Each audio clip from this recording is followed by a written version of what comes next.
Inilah peraturan-peraturan yang harus kau bawa ke depan mereka. Apabila engkau membeli seorang budak Ibrani, maka haruslah ia bekerja padamu 6 tahun lamanya. Tetapi pada tahun yang ke-7, ia diizinkan keluar sebagai orang merdeka dengan tidak membayar tebusan apa-apa. Jika ia datang seorang diri saja, maka keluar pun ia seorang diri. Jika ia mempunyai istri, maka istrinya itu diizinkan keluar bersama-sama dengan dia. Jika tuannya memberikan kepadanya seorang istri dan perempuan itu melahirkan anak-anak lelaki atau perempuan, maka perempuan itu dengan anak-anaknya tetap menjadi kepunyaan tuannya, dan budak laki-laki itu harus keluar seorang diri. Tetapi jika budak itu dengan sungguh-sungguh berkata, "Aku cinta kepada tuanku, kepada istriku, dan kepada anak-anakku. Aku tidak mau keluar sebagai orang merdeka," maka haruslah tuannya itu membawanya menghadap Allah, lalu membawanya ke pintu atau ke tiang pintu. Dan tuannya itu menusuk telinganya dengan penusuk, dan budak itu bekerja pada tuannya untuk seumur hidup. Apabila ada seorang menjual anaknya yang perempuan sebagai budak, maka perempuan itu tidak boleh keluar seperti cara budak-budak lelaki keluar. Jika perempuan itu tidak disukai tuannya yang telah menyediakannya bagi dirinya sendiri, maka haruslah tuannya itu mengizinkan ia ditebus.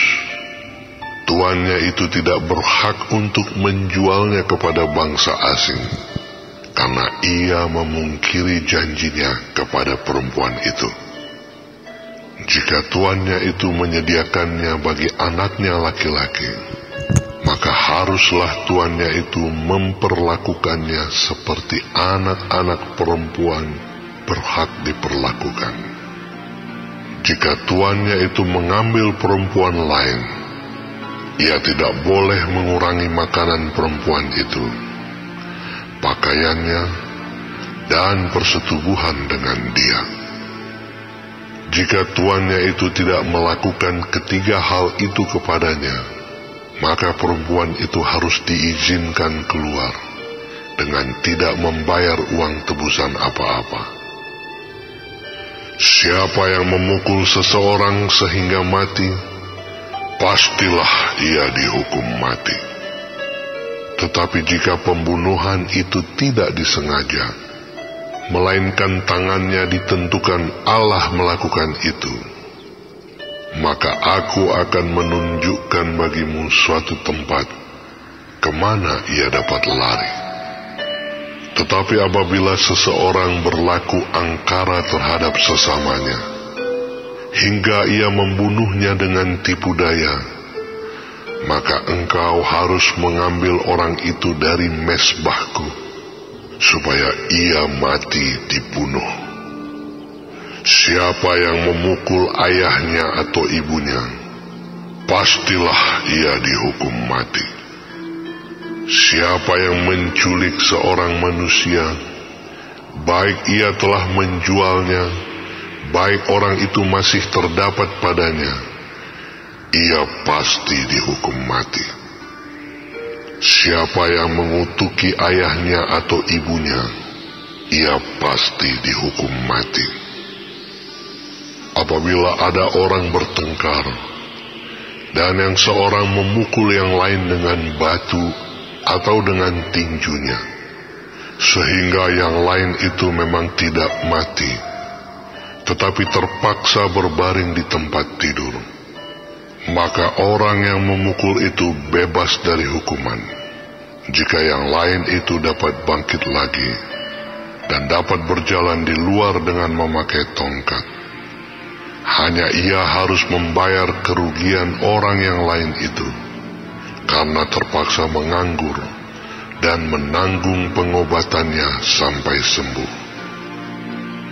Apabila seseorang memukul budaknya laki-laki atau perempuan dengan tongkat, sehingga mati karena pukulan itu, pastilah budak itu dibalaskan. Hanya jika budak itu masih hidup sehari dua, maka janganlah dituntut belanya, sebab budak itu adalah miliknya sendiri. Apabila ada orang berkelahi, dan seorang dari mereka tertumbuk kepada seorang perempuan yang sedang mengandung, sehingga keguguran kandungan, tetapi tidak mendapat kecelakaan yang membawa maut, maka pastilah ia didenda sebanyak yang dikenakan oleh suami perempuan itu kepadanya, dan ia harus membayarnya menurut putusan hakim.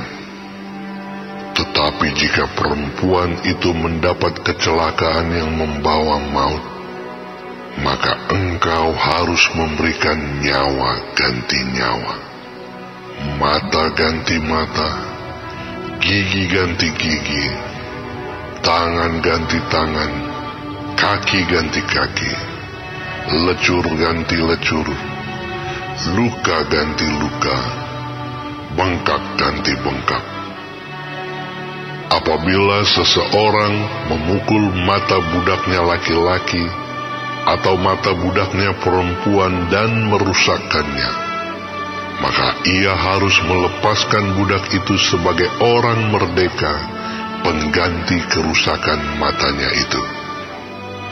Dan jika ia menumbuk sampai tanggal gigi budaknya laki-laki atau gigi budaknya perempuan, maka ia harus melepaskan budak itu sebagai orang merdeka pengganti kehilangan giginya itu.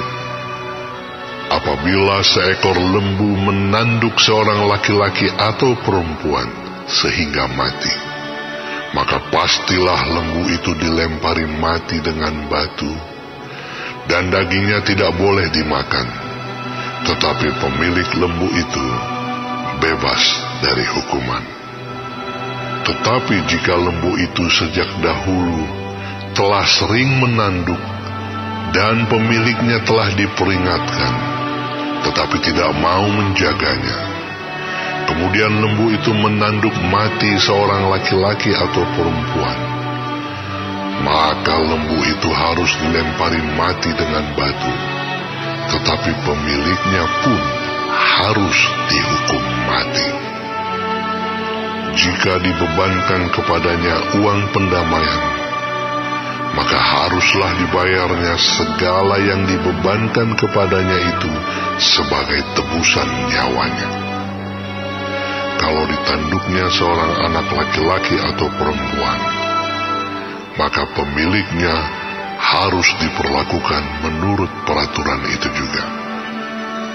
Tetapi jika lembu itu menanduk seorang budak laki-laki atau perempuan, maka pemiliknya harus membayar 30 sikal perak kepada tuan budak itu, dan lembu itu harus dilempari mati dengan batu. Apabila seseorang membuka sumur, atau apabila seseorang menggali sumur dengan tidak menutupnya, dan seekor lembu atau keledai jatuh ke dalamnya, maka pemilik sumur itu harus membayar ganti kerugian. Ia harus mengganti harga binatang itu dengan uang kepada pemiliknya, tetapi binatang yang mati itu menjadi kepunyaannya. Apabila lembu seseorang menanduk lembu orang lain sehingga mati, maka lembu yang hidup itu harus dijual, uangnya dibagi, dan binatang yang mati itu pun harus dibagi juga. Tetapi jikalau lembu itu terkenal telah sering menanduk sejak dahulu, dan walaupun demikian pemiliknya tidak mau menjaganya, maka ia harus membayar ganti kerugian sepenuhnya. Lembu ganti lembu, tetapi binatang yang mati itu menjadi kepunyaannya.